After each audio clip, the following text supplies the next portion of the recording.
3절 보면 하나님의 등불은 아직 꺼지지 아니하였으며 사무엘은 하나님이 궤 있는 곳 여호와의 전에 누웠더니라고 합니다. 하나님의 등불이 아직 꺼지지 않았다는 것은 새벽을 뜻합니다. 사무엘처럼 이 새벽에 주님 전에 나온 우리 귀한 미담의 모든 성도님들께서 주님의 음성을 듣는 귀한 시간 되시기를 간절히 축복합니다. 이스라엘 백성이 모세를 통해서 시내산에서 하나님과 언약을 맺습니다. 백성들은 하나님께 우리는 어떤 경우에도 하나님을 떠나지 않고 하나님을 섬기면서 주님 말씀대로 살겠습니다 라고 했고, 하나님께서는 그래 너희가 만약 말씀대로 살면 세계 모든 민족 위에 뛰어난 복받는 민족이 될 것이고 말씀대로 살지 않으면 저주를 받는 쫓겨나는 민족이 될 것이다 라는 쌍방의 계약을 맺습니다. 우리가 잘 아시듯이 이것을 시내산 언약이라고 합니다.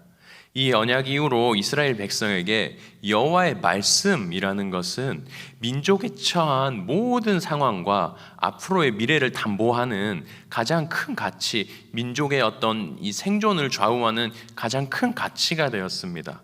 사실 이 이스라엘 자체가 나라도 없고 대단한 무기나 압도적인 어떤 군사력도 없는 상태인 떠돌이 민족입니다.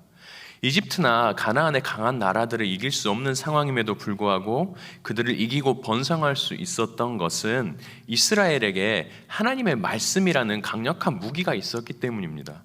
그리고 이사야서에 보면 여호와의 열심이 반드시 이를 이루리라라는 말씀처럼 하나님은 당신이 하신 말씀을 반드시 열심히 이루시고야만은 전능하신 하나님은 신실하신 성품이, 그 성품을 통해 이스라엘이 그 무기로 하나님의 이 신실하신가 말씀을 사용했습니다. 그런데 오늘 사무엘상 3장 본문을 시작하면서 여호와의 말씀이 희귀하여 이상이 흔히 보이지 않았더라 라고 시작합니다. 어떤 재난을 암시하는 경고 문구 같은 문장입니다. 이 말은 여호와의 말씀이 희귀하여 이상이 보이지 않았더라라는 말은 그저 그냥 하나님이 말씀을 안 하셨구나, 이때는 이상이 잘 보이지 않았구나 정도로 넘어갈 수 있는 말이 아니고, 이스라엘이 마지막까지 잃지 말아야 하는 가장 중요한 생존 수단이 사라졌다라는 말과 같은 의미입니다. 민족이 겪을 수 있는 최악의 비상 상황이죠. 이스라엘을 보호하는 최후의 보루가 사라졌다는 뜻입니다. 그런데 이런 비상 상황에 아무도 하나님을 찾지도 하나님의 말씀을 들으려고 하지도 않습니다. 그것은 대제사장 엘리도 마찬가지입니다. 하나님이 그래서 결국 말씀하시는 것을 멈추십니다. 그리고 오늘 본문 사무엘, 10살에서 12살 정도로 추정되는 어린 사무엘을 찾아가셔서 사무엘 곁에 서서 사무엘을 부르십니다. 사무엘아, 사무엘아 부르십니다. 자기를 부른 소리에 자고 있던 사무엘이 일어나서 엘리에게 달려갑니다. 엘리 제사장이 불렀다라고 생각한 거죠. 뜬금없는 사무엘의 방문에 엘리는 자기가 부른 게 아니니까 가서 다시 누우라라고 합니다. 사무엘이 돌아가서 처소에 눕습니다. 하나님께서 다시 사무엘을 부르세요. 사무엘아, 사무엘아라고 부르세요. 엘리에게 또 달려갑니다. 엘리는 또 안 불렀다고 가서 또 다시 자라고 합니다. 다시 누우니 하나님이 세 번째 또 사무엘을 부르십니다. 이제서야 엘리는 하나님이 너를 부르시는 것 같으니까 돌아가서 누워서 하나님이 다시 부르시면 여호와여 말씀하옵소서 주의 종이 듣겠나이다 라고 하라고 일러줍니다. 네 번째 다시 하나님이 사무엘을 부르시고 사무엘은 하나님으로부터 이 속죄받지 못할 죄를 저지른 엘리의 아들들과 하나님보다 자식을 더 사랑한 이 말씀에 대한 목마름이 없는 엘리 가문을, 죄로 인한 그 가문을 멸하신다는 예언의 말씀을 하시고 사무엘은 그것을 듣고 그 일이 이루어지는 것을 경험합니다. 여러분, 사역자나 목회자가 아니 우리 하나님의 자녀인 그리스도인이 언제 가장 조바심이 날까요? 언제 가장 힘들까요? 궁핍할 때입니까? 몸이 아플 때일까요? 사람과의 관계가 틀어졌을 때입니까? 물론 모두 겪으면 정말 힘들고 어렵습니다. 너무 공고하지요. 그러나 우리가 가장 힘들고 어려울 때는 하나님의 말씀이 그 어느 곳에서도 들려오지 않을 때여야 합니다. 오늘 엘리는 이 대제사장임에도 불구하고 아들들의 죄악과 백성들의 타락에도 하나님의 음성을 들으려고 몸부림치지 않습니다. 하나님의 마음이나 뜻을 헤아리려고 하지 않습니다. 민족의 생사가 지금 바람 앞에 촛불처럼 위태한데 엘리는 태연하게 잠을 자고 있습니다.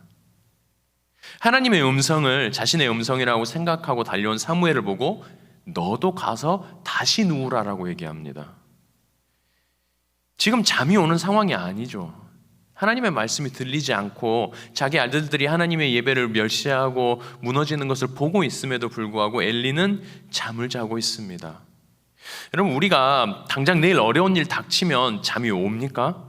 내일 돈 1,000만 원 막아야 되는데 수중에 돈이 하나도 없으면 잠이 오나요? 내 아이 길에서 잃어버렸는데 잠이 옵니까? 그런데 엘리는 잠을 자고 있습니다. 완전히 잠들었습니다.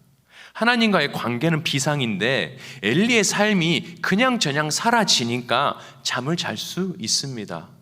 우리도 마찬가지입니다.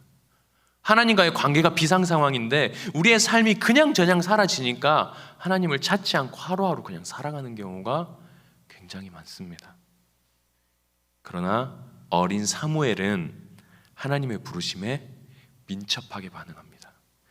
주여 말씀하옵소서 종이 듣겠나이다 라고 해요. 하나님의 자녀도 아플 수 있고 공고한 일 생길 수 있고 이유 모르는 어려움에 처하기도 합니다.